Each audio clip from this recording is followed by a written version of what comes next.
Entrepreneurship is often seen as something that is just a business area. But if you want to have more diverse groups, you really need to have and identify those champions in each department who can advocate for you. Hello, and welcome to the Entrepreneurship Podcast series by UIN. I am Balzano Razbaeva, Director of Research and Training at UIN, and I'm your host for today. For this episode, we invited Naomi Bradshaw, Engagement Manager at the Center for Innovation and Entrepreneurship at University of Auckland, to share how they are broadening participation in entrepreneurship through inclusive language, community-led program design, and long-term measurement. Universities around the world are investing in entrepreneurship and innovation, but many face often the same challenge, is that how do you make it relevant beyond the relatively small group of people who already see themselves as entrepreneurs? Today, we're looking to talk a little bit more about the topic of how to make entrepreneurship really community-facing, so to say. So we'll be talking a lot about how to build an entrepreneurial university community, and we're looking to hear from the University of Auckland. The University of Auckland has taken a very interesting approach, focusing not only on programs or venture support, but also on this engagement, visibility, and community building across the institution. And today we're joined by Naomi Bradshaw, Engagement Manager at the Center for Innovation and Entrepreneurship, to explore how this center is building participation, connecting people, and helping embed an entrepreneurial culture across not just the university, but also the community. And Naomi plays a key role in connecting people across the university's innovation ecosystem, helping not just students, but also staff engage with entrepreneurship in ways, that feel very relevant, accessible, and impactful. And with this experience that spans communications, engagement, as well as community building, Naomi brings a valuable perspective on how universities can create a much stronger culture of innovation and participation. Naomi, welcome. It is great to have you with us. Thank you so much for joining. Fiona, thank you for having me. Yeah, before we get right into it, it would be great to hear a little bit about you and also about the center. So maybe this is how we can begin. So my name is Naomi. I'm the Engagement Manager at the Center for Innovation and Entrepreneurship. My role spans marketing, communications, and internal and external engagement for the center. And so over the last few years, we've built participation in programs from about 800 people when I started, and then with our team, we've built to about 8,000 participants per year across students and staff. The centre's been going for 23 years now, and it spans innovation and entrepreneurship, a really wide range of programs. There's some curricular integration, largely co-curricular, and that co-curricular education gives us the flexibility to iterate our programs year on year. So we've had a number of students over the year, and we're increasingly developing new opportunities for researchers and research active staff at the university as well. Wonderful. And before maybe we get into the specific initiatives, I was wondering, how does the center think about entrepreneurship more generally? And what role does perhaps that definition or maybe that perception play in broadening that participation across the university? So I think our centre's interpretation of entrepreneurship is a lot broader than many universities might expect. I think people think of entrepreneurship as purely around startup creation. Our director's PhD is in entrepreneurial mindset, and I think that really informs some of the work there. And our academic director is increasingly interested in entrepreneurship around disciplinary identity. And so what we look at is how entrepreneurial mindset can help in whatever your career ends up being. I think we span innovation, and entrepreneurship is entrepreneurial intent. We talk around entrepreneurship as really seeing opportunities, solving problems, and creating value. And I think one of the other things that informs the work that we do is that interpretation of value, and value can be economic value, social value, environmental value. So we have a really diverse range of programs that really tries to make entrepreneurship inclusive and welcoming, and a really sort of broad scope of understanding of what entrepreneurship is. Yeah, that broader framing feels really important in this context, because participation often depends on whether people, in this case students, staff, can see themselves identified with this opportunity. So this language piece, I think it's quite interesting. So it was great to hear about how you see not just entrepreneurship, but this value piece, I think, is also quite key to this. But how does Center encourage students and staff who may not already identify perhaps as entrepreneurial, or maybe do not yet understand that language just yet, to take part in your programs or activities? And what do you think, what are the groups that are hardest to reach in your experience? So just interesting to hear. The Centre for Innovation and Entrepreneurship from the start has always been designed to be inclusive. It began within the university's business school, but it has always been open and free for students and staff of all faculties to participate. And that's come out of a recognition that innovation comes from diversity. To be innovative, you need a diversity of knowledge and skills and backgrounds to really create something new. Where there has been a challenge is that, as you mentioned, not everyone sees themselves as entrepreneurial. For a while, I think it was a trend around girl boss and all of those sorts of things. That entrepreneurship was seen as really this exciting thing. And lately, I think entrepreneurship has a bit of a problem around identity, and that entrepreneurship is seen as like Lex Luthor tech bros. and those are the kinds of attitudes that was coming up against around how do you make entrepreneurship approachable for everyone. And so we start with how people think of themselves and their identities when they arrive at university, and they might think of themselves as a scientist or an artist or something else.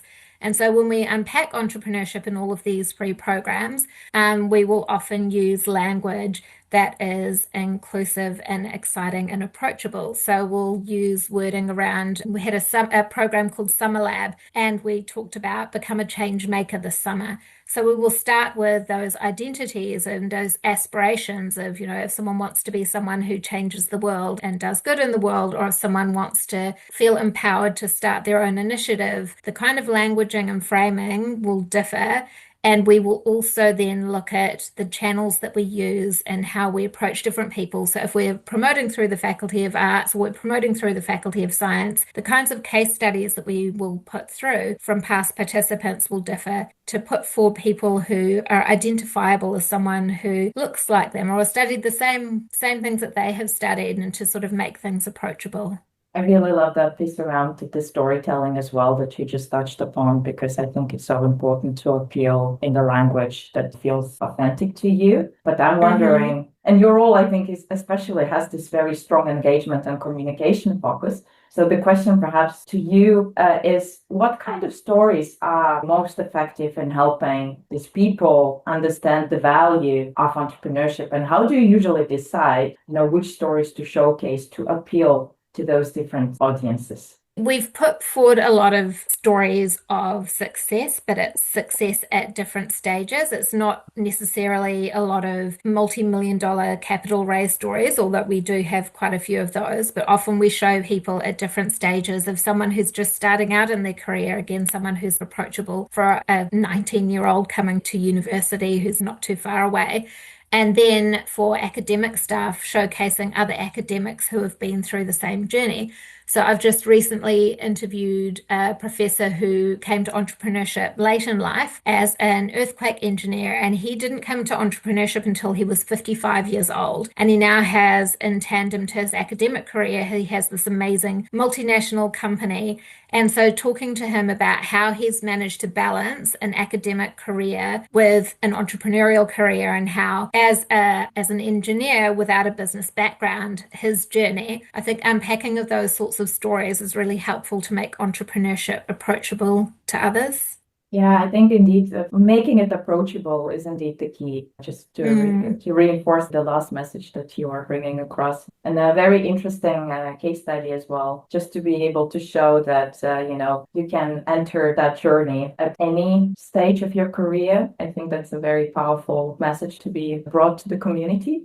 But that perhaps raises the question for me of how Entrepreneurship Center, Innovation Center work across the wider university community without becoming this isolated hub, and that it's open to any kind of professionals, researchers, students, So how does the center build relationships with faculty, with the professional staff, academics, and other parts of university to embed entrepreneurship more widely? Because you mentioned at the start as well that you have a variety of different programs. So I wonder, how do you balance that system when not only do you have so many different stakeholders involved, but also you have a number of very interesting programs as well to then make sure that they stay approachable, as you said at the start? I think as a starting point, mapping the ecosystem that you're in. So I always start with a stakeholder engagement map, and I think about, okay, so who are the student communities that I could reach out to from club leaders or other sorts of clubs and going through that way. And then with the different faculties or partnering with, say, the careers department at the university, who are the different people that I can partner with? And then from there, just individually going out and building networks. And for some of those relationships, it does take a lot of time, and you have to reboot every year because you have different student leaders each year as students graduate. So you really have to be systematic about looking at the university calendar year, looking at where the relationships are, and looking at who can support you and who you can partner with to help each other and identify each other's drivers. So there might be programs that you deliver together or even just supporting each other. And then also identifying where the people that you want to reach get their information from. So it's also a channel matrix of understanding, okay, so if you're a scientist or an artist, which clubs or which channels are you signed up to, whether it's social media or email newsletters. Also just really building those relationships within the university to get support to be able to email students or reach through Canvas or other sorts of channels. And then I think, again, that sort of top down and bottom up approach, having those real champions at a senior level who can advocate for you and can understand the vision. Entrepreneurship is often seen as something that is just a business area. But if you want to have more scientists or social scientists or educators or other diverse groups, medical and health, for example, you really need to have and identify those champions in each department who can advocate for you and also give you insight into that area of the university so you can understand the drivers, understand the problems, understand how to reach people and what will motivate them to opt into entrepreneurship programs.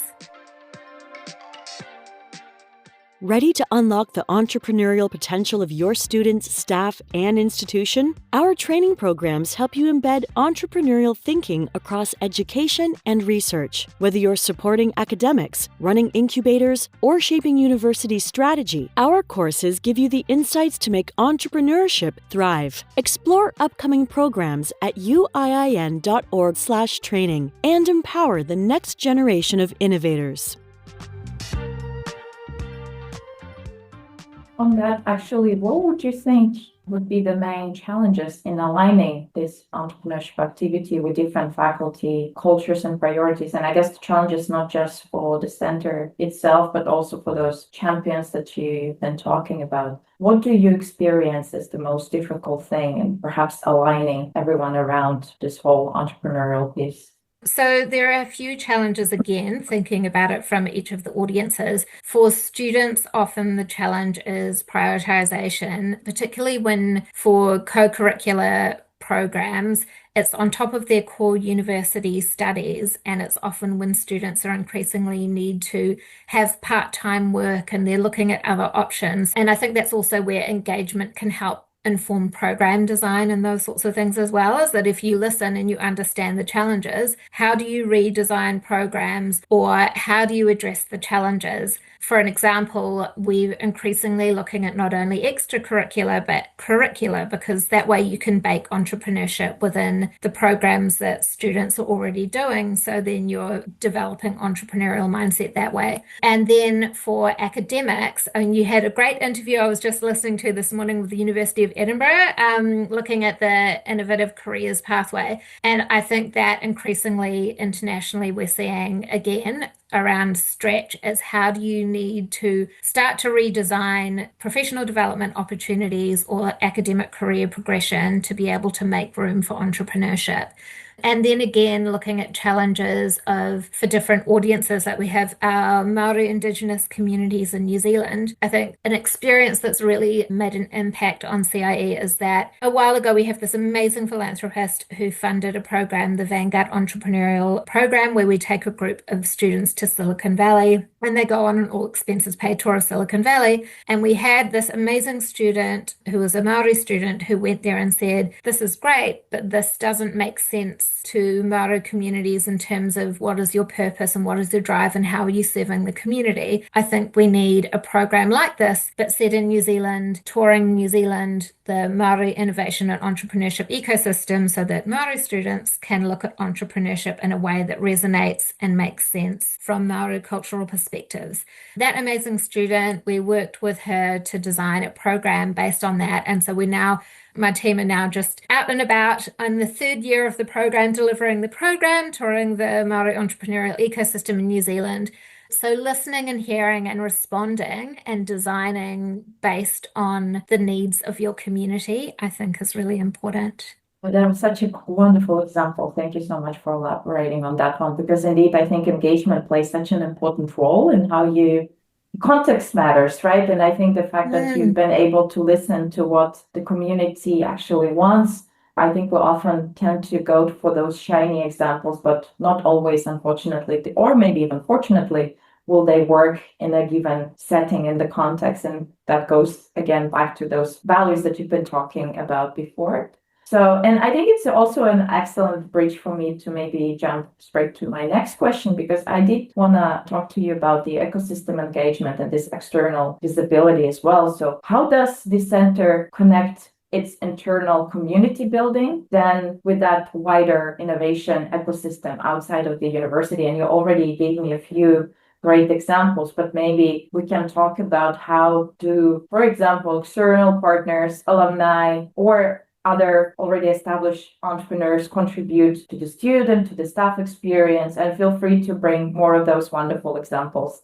So our centre is very much reliant on our community. We are so incredibly grateful for the people who support our centre. We have over 300 volunteers every year who get involved with the centre as speakers or competition judges or mentors or support us in other ways. And we also always think of a relationship as a genuine relationship and not transactional. So even after our students graduate, we keep in touch, and as alumni, we see how we can support, we see how we connect, we see how we can celebrate through communication. So every time there's a success or a new advancement in their venture, we'll share news that way, or help with other support. And so then again, you're building a relationship when then later on, they're able to come back and volunteer and speak with us. Community is incredibly important, and we honestly couldn't operate without that community.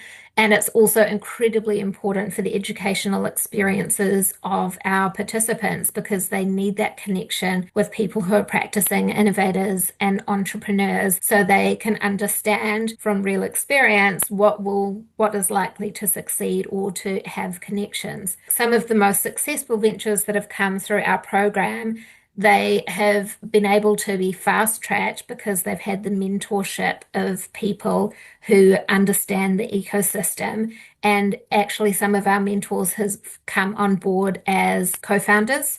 And so, for example, we have Cami, which is an ed tech company that was started by a couple of engineers and arts student. And Cami is an ed tech company. It's now used in 90% of K-12 schools in the United States. It was recently valued by Boston Consulting Group at over $300 million. They're doing amazingly well. And they had the support of a mentor who came aboard as a co-founder early on. And with that kind of support, they were really able to go further faster.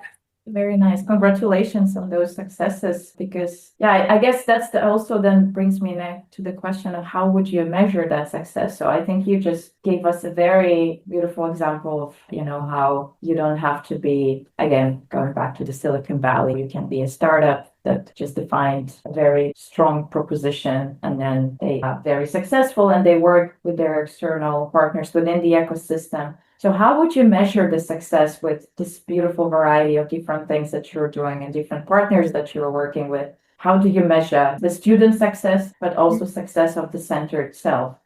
We measure in a number of ways, and I think measurement has also been really critical to CIE success. I'm very proud of my colleagues who measure and hold themselves accountable and iterate programs year on year. So from a program perspective, we measure things like Net Promoter Score, satisfaction results, and how much people are willing to promote the programs.